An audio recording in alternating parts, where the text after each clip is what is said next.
is your number one SM radio station. Love Radio. May malasakit at sulit na sulit. Hey! Tambala na! At eto na sila, ang nag-iisang masugid na tagahanga ni Nicole Yala. Chris Chuper! Kasama ang nag-iisang die-hard fan ni Chris Chuper, Nicole Yala! Mula sa Mahiwagang Burnay, ang kwento. Mahirap mabuhay. Pero mas mahirap kung susuko ka sa hirap ng buhay. Ako po si Madrick, Tubong, Naga City. Sa murang edad ay naipamulat na sa akin ang mundo kung gaano kahirap mabuhay sa Pilipinas. Truck driver ang tatay ko at direct product seller naman ang nanay ko. Nung elementary ay naranasan kong magbaon ng 2.25 centimos. Nagrereklamo pa ako sa nanay ko noon kung bakit yun lang ang baon ko. May patampo effect pa ako kunwari, sabay hagi sa malayo ng barya. Ang sasabihin lang sa akin ni nanay, pulutin mo yung hinagis mo kung ayaw mong ikaw ang ihagis ko. Pumasok ka na at magpasalamat dahil kahit paano ay may baon ka pa. Wala naman akong magagawa kundi ang sumunod sa nanay. Tama naman siya eh. Maswerte pa rin ako. At least kahit paano may barya akong mailalagay sa 2 butas ng tenga ko. Minsan para maibsan ng gutom ay tinititigan ko na lang ang crush ko sa school. Bumabarkada din ako sa mga may pera para makadiskarte sa mga baon nila. Parang gawain nating tatlo to. Relate. Oo. Nung makagraduate na ako ng elementary, nag-upgrade na din sa wakas ang baon ko. Yung dating 2.25 centimos, naging 2 piso na. Kulang na kulang pa din pambili ng merienda.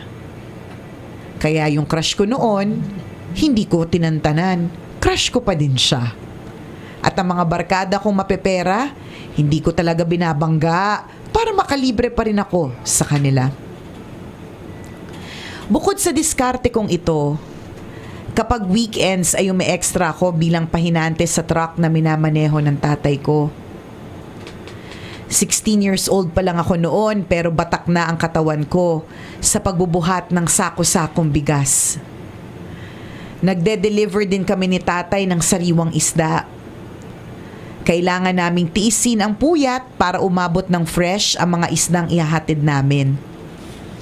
Kailangan naming magtiyaga kahit mukha na kaming mas bilasa pa sa isda. Comedy tong lalaki. Comedy. Naitawid ko ang high school sa tulong na masisipag kong mga magulang. Hindi ako agad nakatungtong ng college. Kailangan ko munang paunahing makatapos ang ate ko. Nagpatuloy ako sa pagiging pahinante. Bihira ko nalang makita ang crush ko. Sa loob ng 1 taon, panay driver at konduktor ng bus ang mga nagiging barkada ko. Nang makatapos si ate, ako naman ang sumunod na nag-aral sa kolehiyo gamit ang mga perang naipon ko. Nung mga panahon na yon, naalala ko na panay tuyo ang inuulam ko. Yung iba kasing kliyente ni nanay sa pagtitinda, tuyo ang ibinabayad sa halip na pera. Kaya dinidiskartehan ko na lang ang mga tuyo kesa masayang. Naisipan kong gamitin ng tuyo sa iba't ibang putahe. Nagluluto ako ng ginisang tuyo, inihaw na tuyo, ginataang tuyo, pansit na may tuyo, sweet and sour na tuyo, at adobong tuyo. Yun ang inantay ko, adobong tuyo eh. Pakbet na tuyo, wala. Kare-kareng tuyo, gusto. Hindi naman natuyo ang utak ko, kakakain ng tuyo. Parang niloloko tayo ni Damburnay ah. Ang cute mo. Gusto kitang maging friend. Para napakamasayahin mong tao. Hindi naman natuyo ang utak ko, kakakain ng tuyo. Kahit medyo mahina sa klase, ay pumapasok pa rin ako. Kapag may school programs, hindi ko na ina-attendan. Nagpapahinante na lang ako para ang oras ko ay hindi naman pumasayang. Magkasama kami ni tatay sa hirap at ginhawa. Pag may pera, masaya. Pag matumal, minsan nga. Ang pinaka hindi ko makakalimutang karanasan, yung mamulot ng butil-butil na bigas na nasa truck at yun ang sinasaing namin. Pero ang lahat ng ito ay pawang karanasan na lang. Mga karanasang nagamit ko sa pag-abot ng mga pangarap ko. Dahil sa tiyaga at matinding inspirasyon, nakatapos ako ng kolehiyo sa kursong Information Technology. At ngayon, nagtatrabaho na ako sa isang malaking kumpanya dito sa Saudi Arabia bilang isang magaling na salesman. Nakapagpundar na rin ako ng sarili kong lupa, bahay at kotse. At ang crush ko noon na pampahupa ng aking gutom, asawa ko na siya ngayon. Naranasan ng pamilya ko ang buhay na tuyot sa biyaya. Ngayon, nararanasan na namin ang buhay na masagana. Kaya sa mga may pinagdadaanan, kapit lang, diskarte lang. Pasasaan pat, makakagraduate din tayo sa tuyo na ulam. Masarap pa rin naman ang tuyo sa panlasa ko. Tuyo na nagpapaalala sa akin kapag kaya mong tiisin ang alat ng buhay, mas lasap na lasap mo ang tamis ng tagumpay. Ako po si Madrick Toscano, isang tambalanista, at ito ang aking kwento.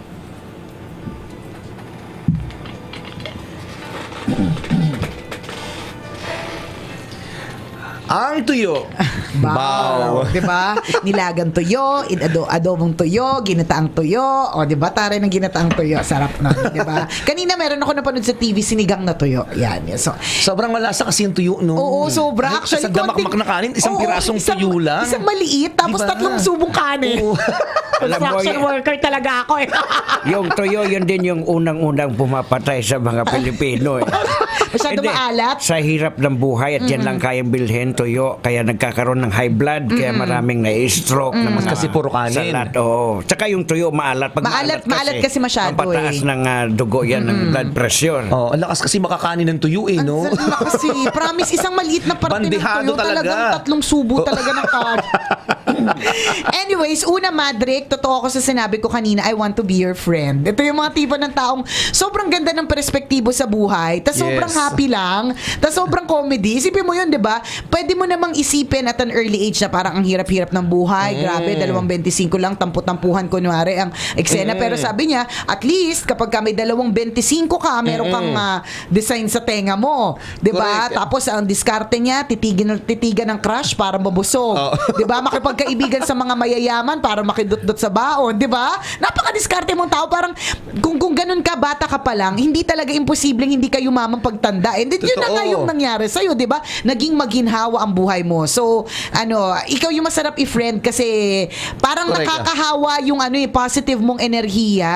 I agree. Yung tipong, ikaw yung tipo ng taong dahil madiskarte sa buhay, hindi ka magugutom. Hindi ito magugutom, Diba? promise. Never. Dalawang 25 yung baon mo dati, although malaki naman yung value ng 25 cents. Pero Ay, dahil sa abutan mo yun. Oh. Hindi ko na Nakalagay sa naabutan tenga. yun. Hindi ko na naabutan Diba? na mataas ang value ng 2.25. Anong year kaya yun, no? Oo, siguro mga 80s, ganyan. Oo. Mataas pa yung value ng 25 cents. And may mga classmates talaga ako na baon nila yung dalawang 25 cents na yan. Na may nabibili, 25 cents na arroz caldo, nasa isang baso na yun eh. Ay, ang So, may- luma mo ng Oo. tao.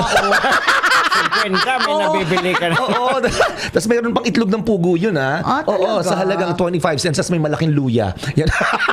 Na kunyari fried chicken. Oo, no? Yung pagkagat mo, feel na feel mo fried chicken, pagkagat mo, tang na loob, luya.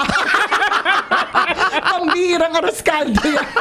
Yung unang mga paasa. Oo, di ba? Diba hindi ka magugutom kasi unang diskarte mo dito pagdating mo sa classroom, dumidikit ka sa mga classmates mo, nakipagkaibigan ka sa alam mo mga mayayaman na ililibre ka para hindi ka makasurvive Correct. ka. At saka ang baon nito sigurado ko tinidor lang. Magic tinidor, tusok, di ba? Kasi ako naalala ko rin yung mga barkada ko dati, wala din kaming pera. Diba, gusto namin magkape, 5 kami. Bibili kami ng isang kape, titimplahin namin yung matapang na patapang. Oo, tapos singin ng na mainit na tubig. Oh, Hatiin di ba? namin. Meron din namang version na ganyan nowadays. Yung mga pupunta sa Starbucks, 10 sila, tapos isa lang bibili ng frap. Parang ganun yung version ngayon. The millennial version ng ginagawa nyo dati, tanghenyo. Isang straw, ang daming humihigop. Oo, correct. Hindi, tsaka 3 oras na hindi pa maubos. Tangalog na Starbucks, ano yan? Frappuccino. So, anyways, ang tawag dyan, diskarte. Tama.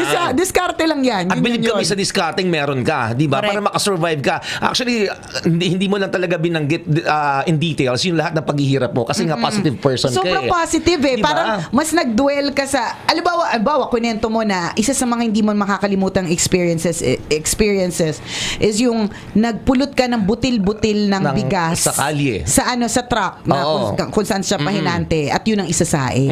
Pero dahil napaka-positibo yung mong tao, parang nakakatawa pa rin yung kwento. Hindi siya parang ang bigat na nakakaawa na. Pero kung tutuusin, di ba, isipin mo, magpulot ka ng butil-butil na bigas para lang may maisaing. Talagang nakakahabag talaga yung ganung eksena. Pero dahil comedy ka, parang feeling ko natatawa ka pa nung ginagawa mo yun eh. Feeling ko nga binilang mo pa bawat butil eh, di ba? So nakakahawa yung positive energy mo. I like you a lot. We like you a lot. And Totoo.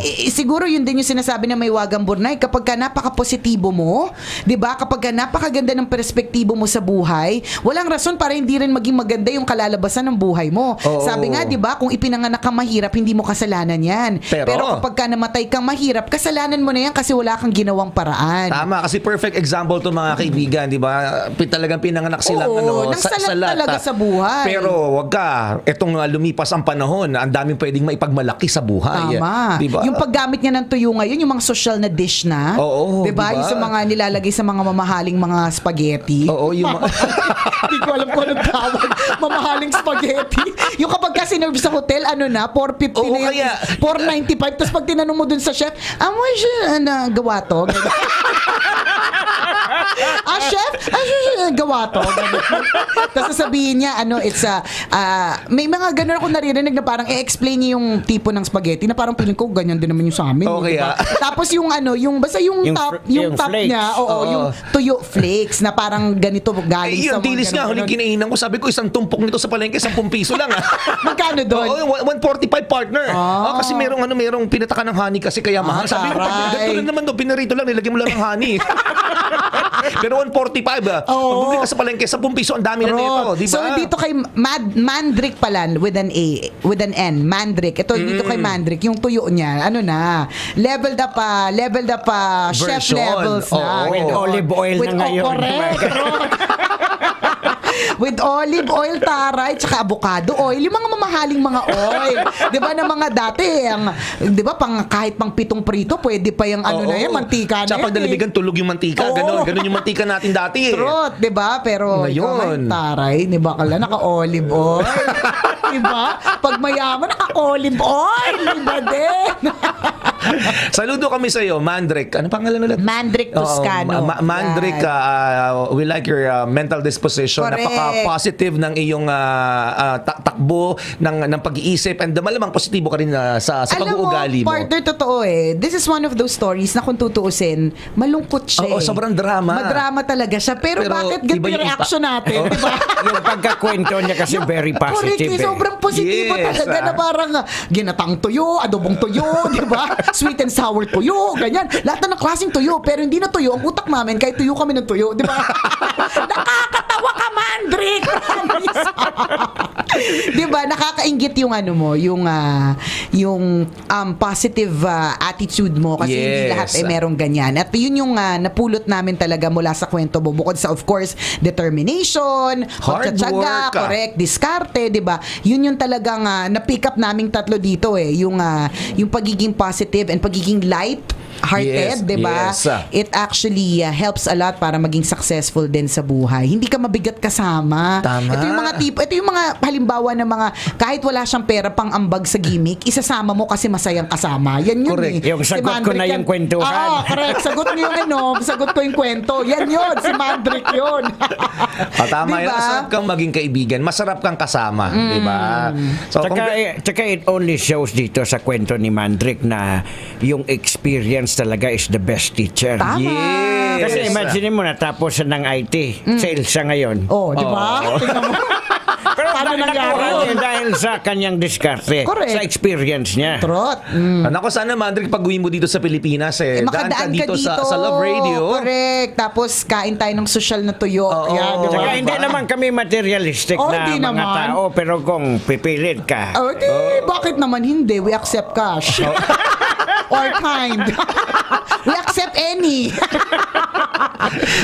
And we are happy for you. Na yung Yes, crush saludo mo, kami sa'yo. Na yung crush mo na tinititigan mo noon, asawa mo na ngayon. No? Di ba? Sino mag-aakala, di Tingnan mo ba? naman ano yan. yung pinakitaan mo nanto? Inhypnotize mo. Oh, Tumingin tuyo. ka, tuyo. Tingin ka sa tuyo ko. Diba? Nakakatuwa ka, Mandrick. Thank you for sharing your story. And we hope to see you soon. Tama. And speaking of seeing you soon, meron tayong mga bisita sa booth ngayon, no? Diba? Yes, na masayahin din, no? Nasaan yung pabati nila? Binigay na ba nila? Ito. Ayan, nagse-celebrate din ng kanilang anniversary, o, diba? Hindi nila sinulat yung pangalan nila. Hindi nyo sinulat. Uy, may libro siya ng tambalan, kaya Wala. happy person to eh. Oo. Ano pangalan niyo po ulit? Merlita po tsaka Ricardo. Merlita and Ricardo. Anong apelido? Hindi mata. Dimata. Yan, Dimata. Yan. Merlita and Ricardo Dimata na 15th anniversary na nagse-celebrate dito sa Tambalan. Thank you very much. Yee! Kiss, Kiss nga, kiss, kiss naman dyan. Kiss naman dyan. Sobrang tambalanista po sila. Correct. Dito sila nag-celebrate una ng Pero kanilang, medyo galit pa rin ako sa kanila kasi nagbebenta sila ng fishball pero hindi fishball yung dinala nila. Alam mo, dapat hindi kayo nagpa-social na nagdala kayo ng cake eh. Dapat talaga fishball. That's my favorite. Next time, sa next anniversary ninyo. Di ba? Yee! Kiss naman dyan. Chicken naman no. Siguro kaya nakalbo si Kuya dahil Kakasabunot eh. kakasabot. Happy anniversary. Thank you for celebrating with the Tambalan. And thank you. You have a Tambalan book. Maraming salamat. Oo. And thank you. Meron kayong pasalubong. O nag-assume lang ba kaming amin yan? Dadalhin talaga nila doon, nabitbit na nila. Para sa anib daw nila yan. Iuwi sa bahay. Okay. Sorry. Advance lang ako mag-isip.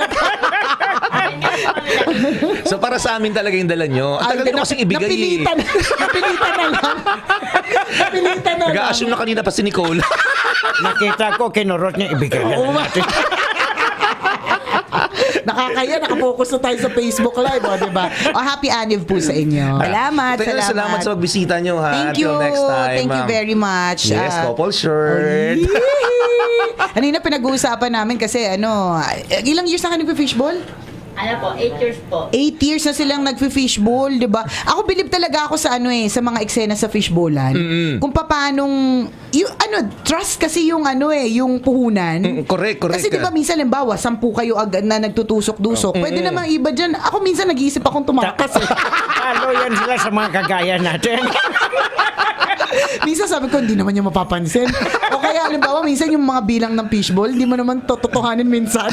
Kuya, 10 piso po. Oo, di ba? Pero naka 30 piraso, di ba? Kaya nabibilib talaga ako sa sa sistema ng fishball. Correct. At kung gaano nag-change ang mga times, pero ang presyo ganun pa din. Tinanong nga namin sila magkano kita nila eh. Ay, talaga? Tinanong nila. Magugulat ka, partner. Totoo ba?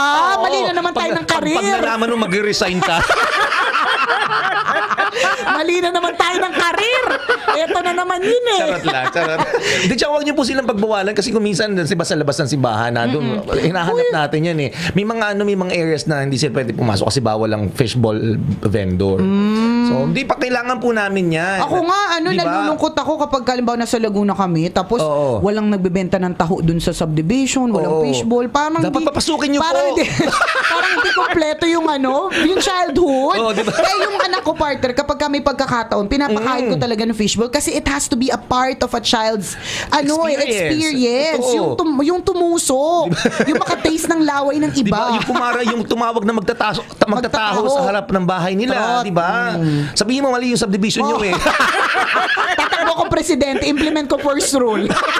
Papasukin lahat ng fishball vendors. So, di ba? O, ingat po kayo, ha? And thank you very much for Thank celebrating you, with thank us. And you. thank you for visiting. Ay. Sa mga kabisyo, enjoy your day today. Muli ako po si Nicole Yala. At ako naman, si Cambio King Chris Chuper. Na nagpapaalala again, you may send your stories at mahiwagangburnaystory@gmail.com. Malay mo, kwento mo na yung susunod naming babasahin. Ang aming tanging paalala na dapat ay memorize nyo na, Walang matatag na relasyon sa malanding may determinasyon. Yun! Yun! Always your number one. SM Radio Station. Love Radio.